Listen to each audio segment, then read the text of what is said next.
आज हम बात कर रहे हैं माइंड पावर टेक्निक पे।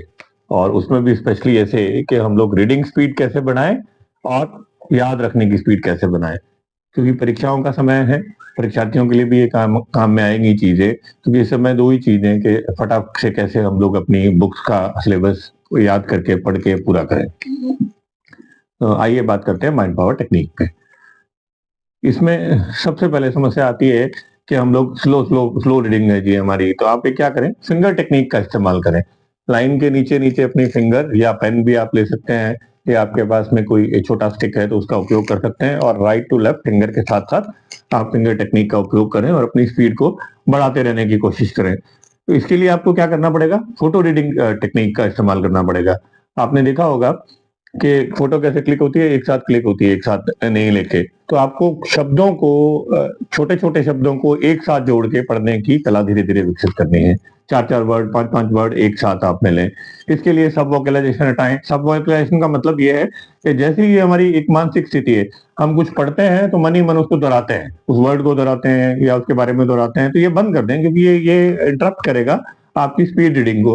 और आप कहेंगे कि याद कैसे रहेगा, याद हो जाएगा धीरे धीरे हम प्रैक्टिस पे आ जाएंगे कि याद भी हो जाएंगे। फिलहाल हमें डिस्ट्रैक्शन हटाना है और हमें सिर्फ फोकस करना है कि हम फटाक से रीडिंग स्पीड को बढ़ा सकें। और इसके लिए आप शुरुआत में एक काम और करें कि आप वर्ड पर मिनट अपनी रीडिंग जरूर नोट कर लेंगे आप कितनी कर रहे हैं, ताकि आप प्रैक्टिस करें तो आपको समझ में आ जाए कि आपकी वर्ड पर मिनट रीडिंग कितनी बड़ी है। उसके लिए आप एक पैराग्राफ ले लें 1000 वर्ड्स के आसपास का, और टाइम नोट कर लें कि आपने कितने मिनट में उसको पढ़ा। तो उसको डिवाइड करके आप निकाल सकते हैं कि कितने वर्ड पर मिनट आपकी स्पीड है। हमने सब वोकलाइजेशन हटाने की बात करी थी। हम फोकस और बढ़ाएंगे, इसमें कंसंट्रेशन बढ़ाएंगे, क्योंकि एकाग्रता की कमी की वजह से बहुत कुछ नुकसान होते हैं, हमें याद नहीं रहता है। हम लिखा हुआ जल्दी से पढ़ नहीं पा रहे हैं, और सब लोग बोलते हैं कि एकाग्रता कैसे बढ़ाएं। तो इस पर मैं आपको थोड़ा सा समय ले रहा हूँ, उसमें बता रहा हूँ। सबसे अच्छी चीज होती है कंसंट्रेशन बढ़ाने के लिए, हमें भी बहुत पहले सिखाया गया था। हम क्या कैसे करेंगे, अगर आप अपनी आंखों को मजबूत करना चाह रहे हैं और कंसंट्रेशन बढ़ाना चाह रहे हैं, अर्जुन की आंख के अर्जुन ने जैसा निशाना लगाया था आंख में, अर्जुन फेमस है, तो वैसा बनना चाह रहे हैं। तो आप क्या करेंगे, अगर आपका रूम 8 या 10 फीट का रूम है तो आप उसकी एक दीवार पे एक 2 बाई 2 फीट का एक 2 बाई 2 फीट का आपने एक कार्डबोर्ड ले लिया, उसके ऊपर व्हाइट पेपर चिपका दिया, और उसके बीचों बीच सेंटर में एक बड़ा सारा गोला बना दिया। वो अपनी सुविधा के अनुसार जो दूर से दिखाई दे आपको पहले दिन, आप 15 से 20 मिनट तक उसको दीवार की तरफ मुंह करके दीवार पे लगा के 6 या 8 फीट दूर खड़े होकर उसको देखेंगे। कंसंट्रेट करेंगे कि सिर्फ वही दिखाई दे आपको। और हर रोज या 2 या 3 दिन बाद 15-15 मिनट जब आप देखते हैं, उस सर्कल को छोटा करते जाएंगे, और अंत तक, जब तक 15-20 दिन महीना आपकी कैपेसिटी पे डिपेंड करता है, लास्ट में वो सिर्फ बिंदु रह जाना चाहिए। और आपको ऐसे दिखाई देना चाहिए बंद कमरे में कि आप बिंदु को देख पाए, और आपको कुछ भी दिखाई नहीं दे, कमरे की रोशनी, हालांकि फिर आप रोशनी रहनी चाहिए, या कमरे का डिस्ट्रैक्शन, वो होता है highest level of the concentration. अगर आप वहां तक पहुंच जाएंगे तो कॉन्ग्रेचुलेशन, नहीं तो उसके लिए प्रैक्टिस जरूर करिएगा। इतना मेरा दावा है कि कम से कम आपका कंसंट्रेशन लेवल 25%, 40%, 50% जरूर इंप्रूव होगा, अगर आप 15 मिनट रोज, आप एक आध महीना इसकी प्रैक्टिस करेंगे। कपालभाति भी आप ले सकते हैं, अनुलोम विलोम भी आप ले सकते हैं। मेन जो चीज है वो ये है कि सांस छोड़ना और सांस को लेना, ये दोनों क्रियाएं जो हैं आपकी मस्तिष्क की पावर को बढ़ाती हैं। आप मेडिटेशन तो इसके लिए जरूर करें, और 20-20-20 का रूल अपनाएं।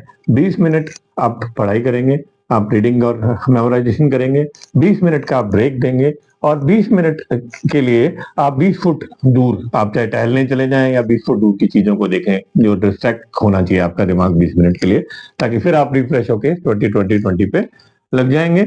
इससे आपको बहुत रिलीफ मिलना है, और जो आप घंटों में याद कर रहे थे, घंटों में पढ़ पा रहे थे, वो कुछ मिनटों में पढ़ना शुरू कर देंगे।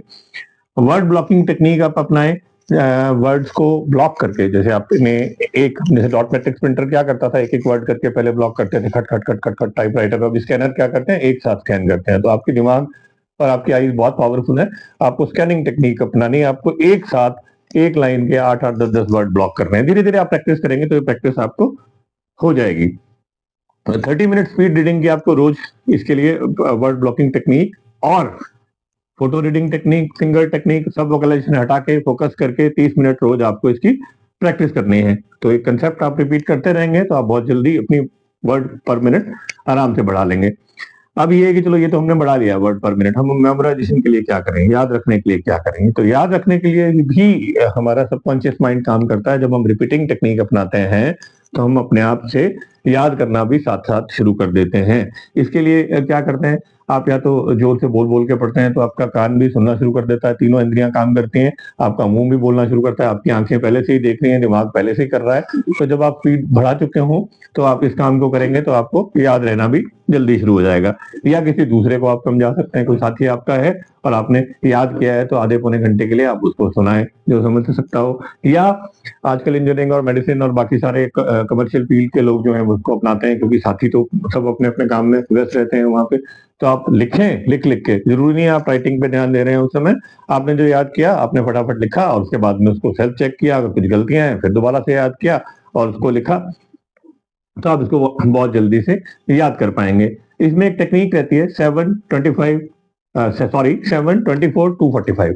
आप कुछ एक चीज को आज पढ़ें, फिर 7 डेज के बाद पढ़ें, फिर 25 डेज के बाद करें और फिर 245 डेज के बाद अगर आप उसको मेमोराइज करते हैं तो वो आपकी स्थिर मेमोरी के अंदर चले जाती है, दिमाग में आपके स्थिर हो जाती है कि आप सालों बाद भी एक बार अगर आप उस चीज को देखेंगे तो आपको याद हो जाएगी। इसी आशा के साथ कि आप इस टेक्निक की प्रैक्टिस करेंगे, या अगर आपको जरूरत महसूस होगी तो माई डॉट करियर कोच पे पर्सनल कॉल करके आप एक सेशन भी बुक कर सकते हैं। माई डॉट करियर कोच को लाइक और सब्सक्राइब करते रहें ताकि इस प्रकार की और करियर से संबंधित, पर्सनालिटी डेवलपमेंट से संबंधित, एग्जाम से संबंधित सारी जानकारियां आपको मिलती रहे। कामयाबी सुबह के जैसे होती है, मांगने पर नहीं जागने पर मिलती है। तो आपको जागने पे कामयाबी मिलेगी। सिर्फ ये आप एपिसोड देख लें या इसके नोट्स बना लें, इससे काम चलने वाला नहीं है। आप इसकी प्रैक्टिस करें और कहीं पे भी दिक्कत आ रही है तो आप पर्सनल सेशन ले सकते हैं बुक करा के। अपना पेड सेशन रहते हैं पर्सनल 9413779002 पे। मैं हूं मनोज अरोड़ा, माई डॉट करियर कोच से। इसको लाइक और सब्सक्राइब करें। अपना खूब ख्याल रखिएगा, खुश रहिए।